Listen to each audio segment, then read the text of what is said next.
It began with a single body discovered in a quiet suburban home.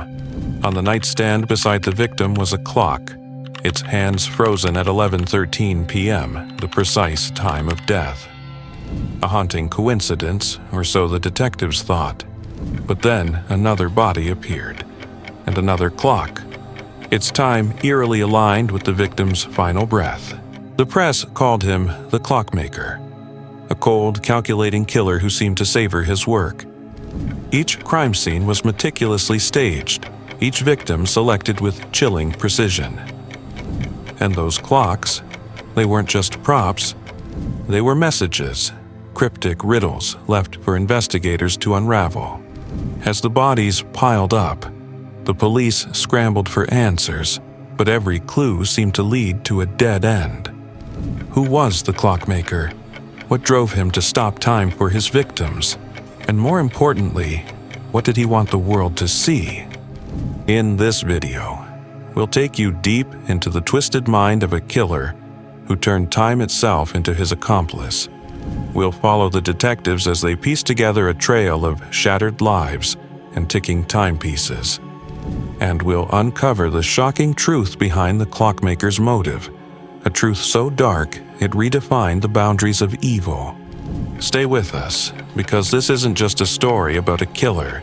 It's a story about obsession, the fragile line between genius and madness, and a pattern so intricate it nearly went unnoticed. Nearly. But be warned, once you hear the Clockmaker's story, you'll never look at time the same way again. On a cold autumn morning, the quiet town of Fairhaven woke to a scene straight out of a nightmare. In a modest, two-story house on Maplewood Lane, 43-year-old Evelyn Carter was found lifeless in her bed. A neighbor, concerned after she hadn't answered her phone for days, had called the police. What they found would haunt them for weeks to come. The room was eerily still, almost too perfect. No signs of a struggle, no forced entry. Just Evelyn, lying peacefully as though she'd simply fallen asleep. But it was the object on her nightstand that would leave detectives puzzled. An antique brass clock. Its hands were stopped at 11:13 p.m., the precise moment her autopsy would later reveal as her time of death. Initially, the clock was dismissed as a peculiar coincidence. A broken family heirloom, perhaps? But the autopsy raised more questions than it answered. Evelyn hadn't died from natural causes. The coroner confirmed she'd been injected with a lethal dose of potassium chloride, a substance difficult to trace and used primarily in medical or criminal settings. The investigation struggled to gain traction. Evelyn was a well-liked schoolteacher with no known enemies, no debts, no suspicious relationships. There was no motive, no suspects, and no answers. But the real nightmare began 2 weeks later. Miles away, another victim was found. Alan Grayson, a retired accountant, discovered slumped in his reading chair. He too had a clock beside him, an ornate silver piece frozen at 9:47 p.m. The cause of death, identical to Evelyn's, a lethal injection of potassium chloride. Suddenly, the police realized they weren't dealing with an isolated incident. A pattern was emerging, one as chilling as it was confounding. The killer, whoever they were, had an almost surgical precision. Each crime scene was immaculate, free of evidence, yet deliberately marked with the same unsettling signature, a clock. Detective Laura Mitchell, a seasoned investigator with the Fairhaven Police Department, was assigned to lead the case. "It felt like the killer was toying with us," she would later say. "Those clocks weren't just clues, they were taunts. He wanted us to know he was in control." The media soon caught wind of the story, dubbing the elusive murderer the Clockmaker. The name stuck, and the pressure on law enforcement grew. As weeks turned into months and more victims were discovered, one thing became clear. The clocks weren't just random objects. They held a deeper meaning, a message the killer wanted the world to see. But what was the message, and how many more would die before it could be deciphered? In the coming days, the case would spiral into a game of cat and mouse, one that would test the limits of forensic science and push the investigators to confront truths they were not prepared to face. As the months passed, the Clockmaker's grip on Fairhaven grew tighter. The murders were no longer isolated events. They were a chilling symphony of precision, playing out in perfect intervals. Each new victim brought fresh terror to the town. Each new clock a puzzle that seemed impossible to solve. The third victim, 28-year-old Megan Foster, was found in her apartment above a bustling coffee shop. Megan had been an artist, known for her vivid paintings of landscapes that seemed to breathe life onto the canvas. But when police found her, she was lying lifeless in her studio, surrounded by unfinished works. Beside her, perched ominously on a stool, was a modern digital clock. Its glowing numbers were frozen at 2:17 a.m. Unlike the earlier antique clocks, this one was sleek, almost minimalist. The change seemed deliberate, as if the killer was evolving, or perhaps sending a message. The police began to question whether the type of clock held significance. Was it a clue about the victim's life, or a hint about the killer's identity? For Detective Mitchell and her team, the case was becoming a labyrinth. The Clockmaker seemed to anticipate their every move, staying one step ahead while leaving just enough breadcrumbs to keep them chasing. Forensic analysis of the clocks yielded nothing. No fingerprints, no DNA, no hidden markings. Even their origins varied, from vintage heirlooms to mass-produced gadgets, leaving no discernible pattern. But then came the fourth victim, and with them, the first breakthrough. James Holloway, a 56-year-old historian, was found in his study, surrounded by shelves of old books. His clock was an intricate wooden piece, carved with symbols that appeared ancient. This time, the clock itself provided a clue. Etched into its base was a series of numbers and letters. The code was indecipherable at first. Cryptographers were brought in, and after days of analysis they uncovered its meaning. The markings pointed to a set of coordinates, a location on the outskirts of town. The police descended on the site, a derelict warehouse that had been abandoned for decades. Inside, they found what could only be described as the Clockmaker's workshop. The walls were lined with clocks of all shapes and sizes, each carefully dismantled and reassembled. Blueprints, notes, and tools were scattered across a workbench, along with a meticulous journal that documented the creation of each murder scene. But there was no sign of the killer. What the journal revealed, however, was startling. It wasn't just a record of the crimes, it was a manifesto. The killer spoke of time as a force to be reckoned with, a cruel master that dictated life and death. The murders, according to the manifesto, were meant to stop time in its tracks and reclaim control from the tyranny of the clock.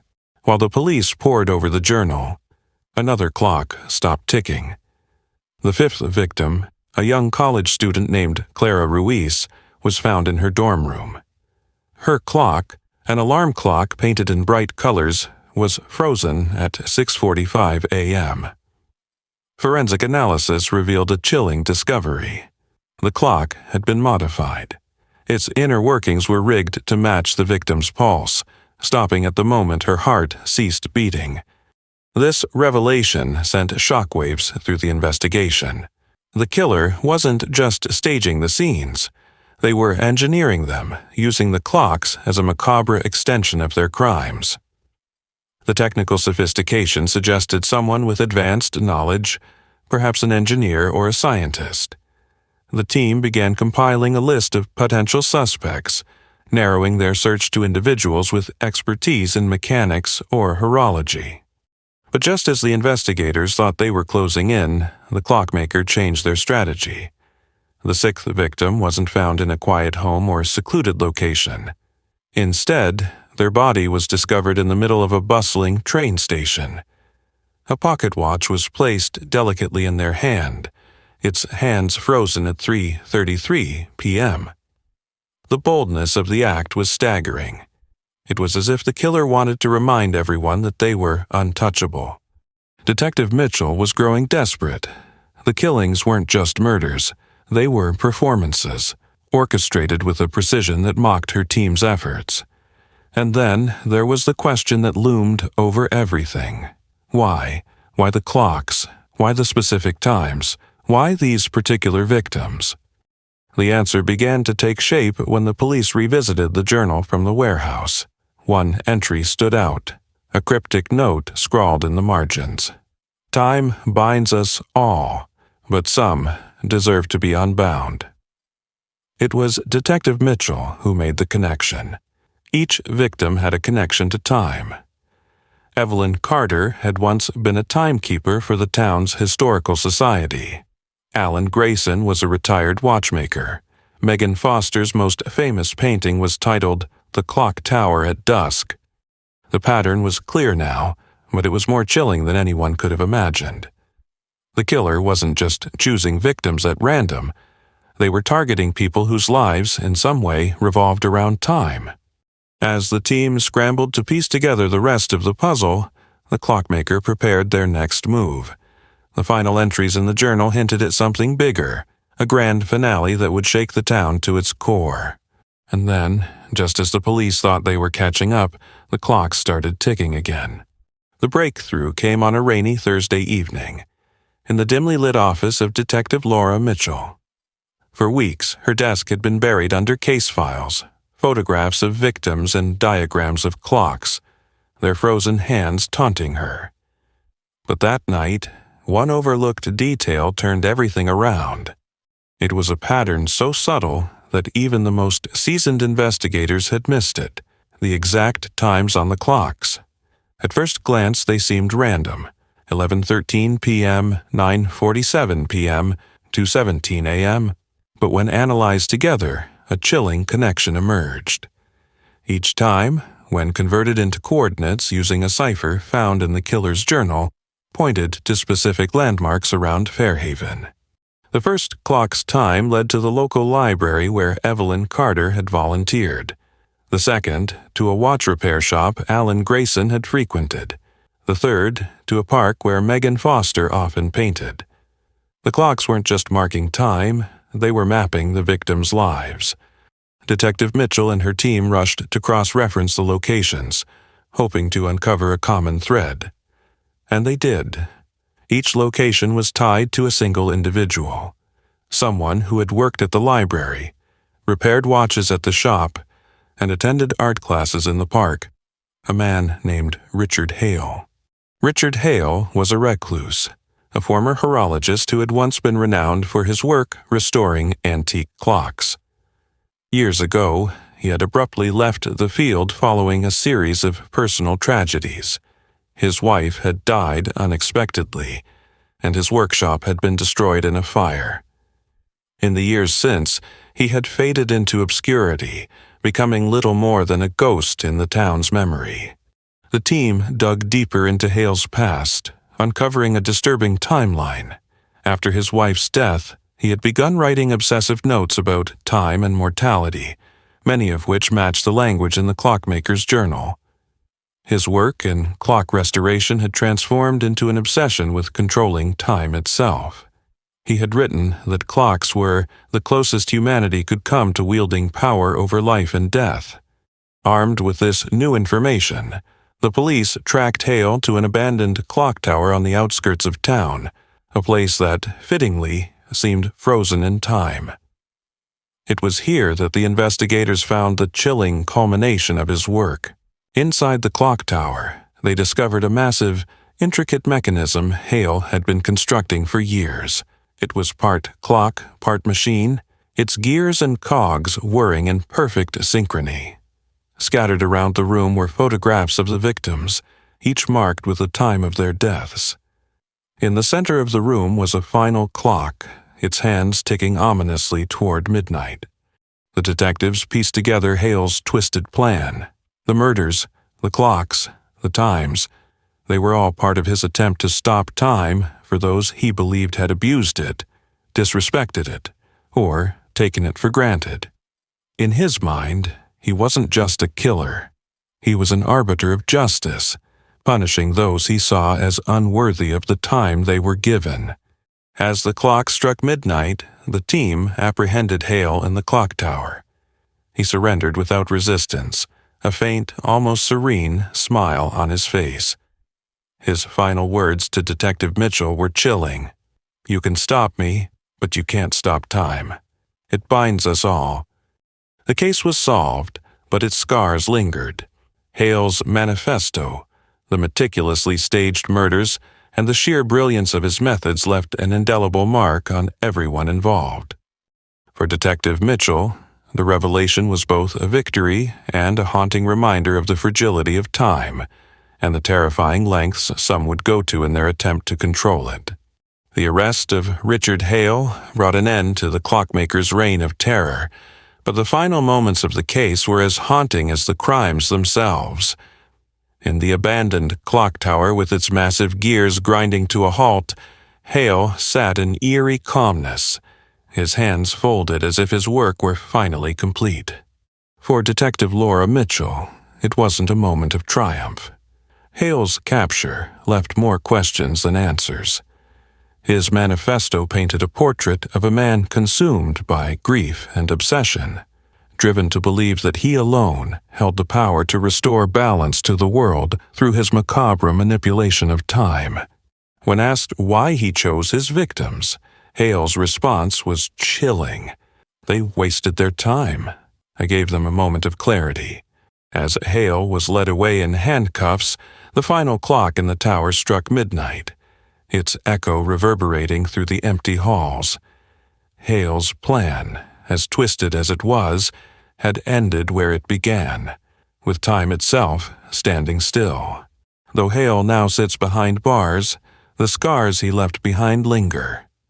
The Clockmaker's curse wasn't just on his victims, but on a town that would forever remember the man who sought to stop time and almost succeeded. This resolution ties up the story with an emotional and reflective ending, highlighting the lingering impact of the Clockmaker's crimes. As the case of the Clockmaker came to a close, Fairhaven was left grappling with the unsettling legacy of Richard Hale. His crimes weren't just murders, they were messages, intricately crafted to force the world to reckon with time, its passage, and its meaning. For the victims' families, the clocks now symbolize stolen moments, lives cut short in their prime. For the investigators, they're a haunting reminder of how obsession, grief, and genius can intertwine to create unimaginable horrors. And for the rest of us, they beg a troubling question. How do we use the time we're given? The Clockmaker's story forces us to confront our relationship with time, a force that feels infinite, but is, in reality, fleeting. It's a chilling reminder that every moment we waste, every second we take for granted, is a gift we may never get back. Though Richard Hale is now confined to a prison cell, his clocks remain frozen in memory, each one marking the tragic intersection of time and mortality. The Clockmaker may have been stopped, but his story continues to tick in the minds of those who hear it. What will you do with your time? Thank you for watching. If this story captivated you, don't forget to like, share, and subscribe for more true crime documentaries that challenge the way we see the world.